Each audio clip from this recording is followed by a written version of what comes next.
Eu sou petropolitano. Tá? E é uma honra muito, muito grande poder dizer para vocês que a nossa cidade de Petrópolis tem o maior supercomputador da América Latina dedicado à ciência, né, à pesquisa científica e também à inteligência artificial. E a ideia é falar um pouco para vocês sobre o que é desenvolvido em termos de ciência no LNCC, utilizando supercomputação e inteligência artificial, mas também falar um pouco sobre as implicações dessas duas tecnologias que, acreditem ou não, estão presentes no nosso dia a dia. Bom, esse é o Laboratório Nacional de Computação Científica, o LNCC, fica aqui a poucos metros, fácil da gente ir a pé, inclusive, né? E o LNCC, ele é uma unidade do Ministério da Ciência e Tecnologia que tem diversas missões de formação de recursos humanos, pesquisa, mas no contexto dessa apresentação, uma missão em particular, que é ofertar serviços de supercomputação para os cientistas brasileiros. E como parte dessa missão, o LNCC hospeda o supercomputador Santos Dumont. O nome é, né, uma homenagem óbvia ao pai da aviação brasileira e um amante da nossa cidade. E o supercomputador Santos Dumont, ele é responsável hoje por atender centenas de projetos científicos e por oferecer acesso a serviços de supercomputação para milhares de cientistas distribuídos por todo o território nacional. Esses projetos, eles têm consumido desde 2016, né, já fazem 8 anos que o supercomputador Santos Dumont oferta esses serviços para a comunidade científica nacional. Nesse supercomputador já tem executados milhões de simulações de fenômenos e análise de dados de interesse científico. Como exemplos, por exemplo, a análise da incidência de raios cósmicos sobre o nosso planeta, o projeto inteligente de medicamentos para alvos terapêuticos com tempo reduzido de produção desses medicamentos e validação, reduzindo a quantidade de cobaias que são, infelizmente, ainda necessárias nos experimentos para validar a eficácia e também a segurança desses medicamentos. O tratamento dos gases que são responsáveis pelo efeito estufa, como transformar esses gases em outros elementos que possam ser melhor tratados, evitando o efeito estufa.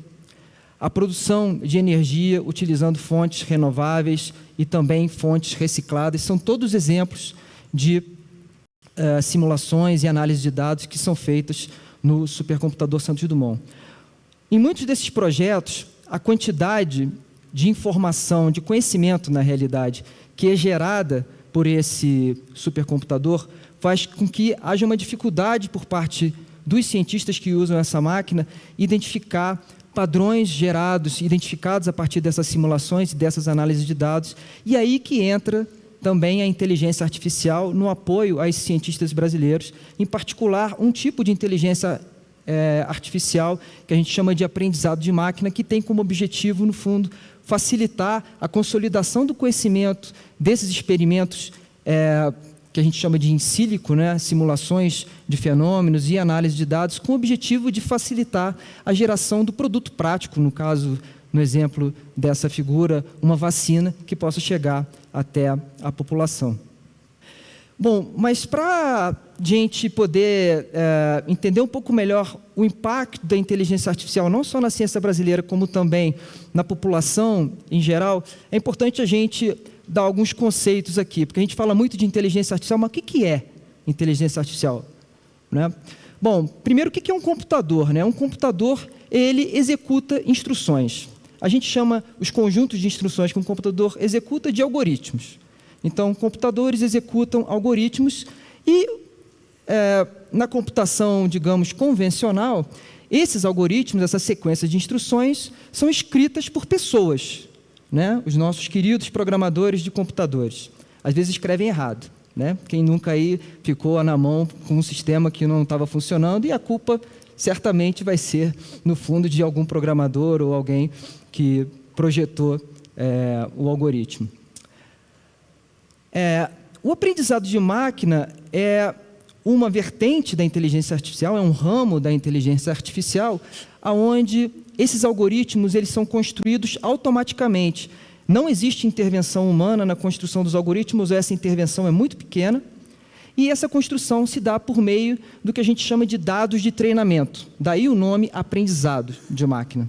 Para dar um exemplo bem simples, se você utiliza uma rede social, uma plataforma de rede social, por exemplo, quando você dá um like, né, clica num joinha de um certo texto, de uma certa imagem ou de um certo vídeo, o que você está fazendo naquela plataforma é alimentando aquela plataforma com dados de treinamento. E esses dados de treinamento vão ser utilizados para construir um algoritmo para você, para que a plataforma saiba quais são os próximos conteúdos que essa plataforma tem que apresentar para você. Tá? No fundo, nessas plataformas, o grande produto somos nós. Né? E aí a gente entra numa fase perigosa, que é a da inteligência artificial generativa. A inteligência artificial generativa, ela é um ramo dentro do aprendizado de máquina que se propõe desenvolver técnicas para construir automaticamente, novamente, algoritmos, tá? Só que os algoritmos criados por essas técnicas de inteligência artificial generativa, ou IA generativa, para ser mais curto, esses algoritmos, eles não se preocupam em categorizar a informação, classificar o conteúdo, saber se aquela imagem, aquele texto ou aquele vídeo é do seu interesse. O objetivo da IA generativa é criar conteúdo.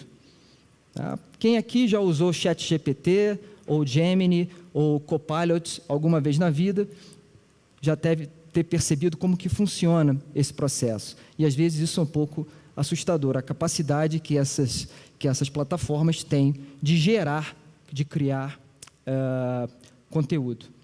Tá?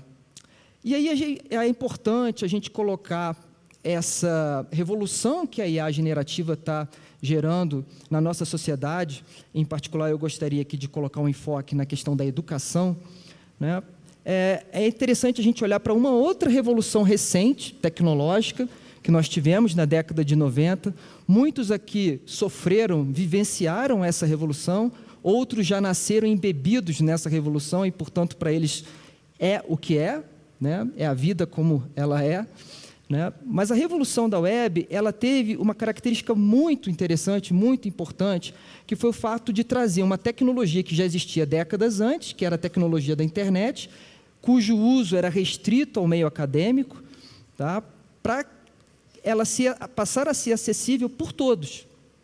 Então, a partir do momento em que todas as pessoas começaram, de uma forma ou outra, a ter acesso a essa tecnologia, a gente teve uma transformação muito profunda na nossa sociedade, no nosso comércio, na nossa economia e também na educação. E a pandemia, de certa forma, exacerbou, né, a influência dessa tecnologia por uma necessidade, né, na educação. E o que a gente presencia com a IA generativa é uma revolução semelhante. A IA, a inteligência artificial, o aprendizado de máquina, já está presente nas nossas vidas, mas nós não interagimos de forma tão direta assim com ela. Quando a gente dá um joinha, claro, a gente está servindo de material de consumo para essas plataformas e elas estão aprendendo e criando algoritmos para nos apresentar novos conteúdos. Mas o que a IA generativa está fazendo é dando acesso direto a você, a mim, a todos nós, a essa tecnologia disruptiva de geração de criação de novo conteúdo.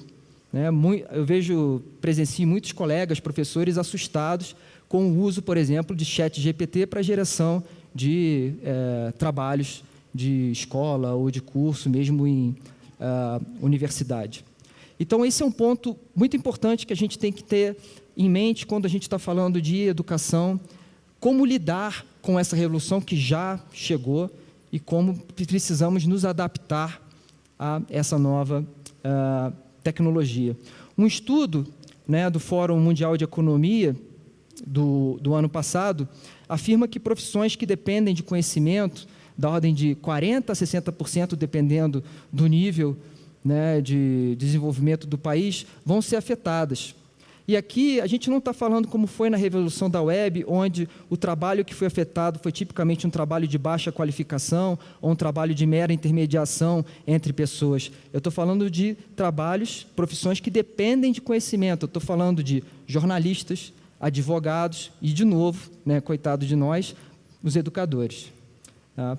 E, nesse contexto, é importante a gente se colocar diante das seguintes perguntas. Uma vez que a gente tem hoje uma tecnologia capaz de gerar conhecimento, de criar conhecimento, criar conteúdo, o que nos diferencia, então?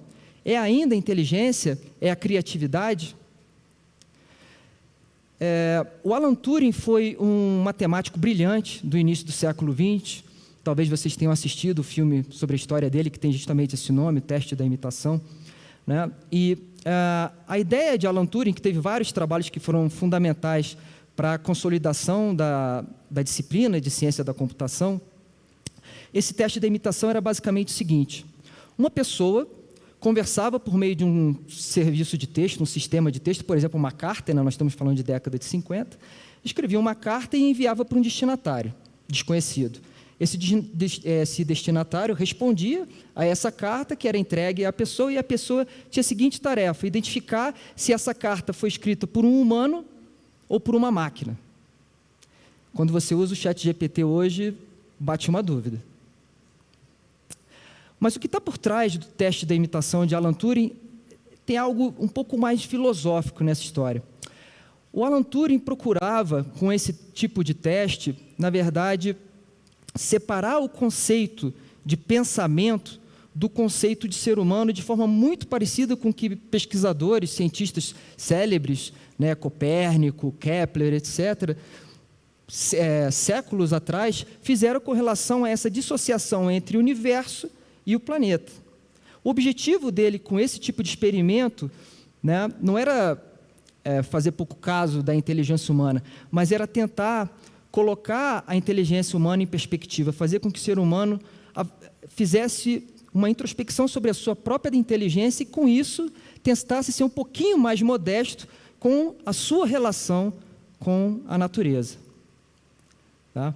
E, de fato, quando a gente olha uma pessoa jogando um lixo pela janela do carro, quando a gente olha alguém avançando, né, uma faixa exclusiva de ciclistas, quando alguém estaciona um carro sobre uma calçada, quando alguém taca fogo numa floresta que já está tão debilitada com uma seca extensa, a gente se pergunta realmente que inteligência é essa que a gente tem.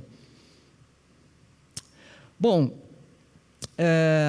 eu fiz, como foi anunciado, doutorado na PUC-Rio, e o meu orientador foi esse gênio chamado Luiz Fernando Gomes Soares. Luiz Fernando Gomes Soares, ele era dançarino, ele dançou com Carlinhos de Jesus, ele era sambista, desfilava na Unidos de Vila Isabel, tocava pandeiro e compunha samba. Né? Bom, o meu doutorado não foi em música, muito menos em dança, né? Mas Luiz Fernando, ele tinha a ginga, né? E a ginga, que é uma qualidade que a gente tem dificuldade de definir, que é muito própria nossa, uma qualidade muito própria nossa, brasileira, né? Se junta a outras qualidades que Luiz Fernando tem. O Luiz Fernando, ele foi um cientista da computação brilhante, ele foi o principal responsável pelo desenvolvimento do ginga, não da ginga, a ginga já existia, do ginga, que é, na verdade, um conjunto de algoritmos que roda hoje em toda a TV digital brasileira. Quando você chegar em casa hoje, se você ainda tiver o manual da sua TV, se você ainda tiver TV, né, capaz de ser só ter o computador, né? Se você tiver a TV, pega o manual e verifique lá se não tem o nome, né, de ginga. O Luiz Fernando Gomes Soares, ele tinha uma característica muito única dele, né? Além de ser um brilhante cientista, ele também era extremamente humilde, ele tinha muita alegria de viver, ele tinha muita empatia, e eu sei que vão falar sobre empatia ainda hoje, né? E também uma pessoa muito solidária que tocava projetos sociais. São qualidades humanas incríveis, e eu acredito que essas qualidades incríveis que o Luiz Fernando Gomes Soares teve, que muitos de nós temos, são a chave para que a gente seja capaz de aprender, desaprender e reaprender com essas novas tecnologias que nos cercam e tentar utilizar essas qualidades humanas como um insumo para a construção de tecnologias como a IA generativa, que tenham como objetivo final melhorar a nossa qualidade de vida, a nossa relação com o meio ambiente. Muito obrigado.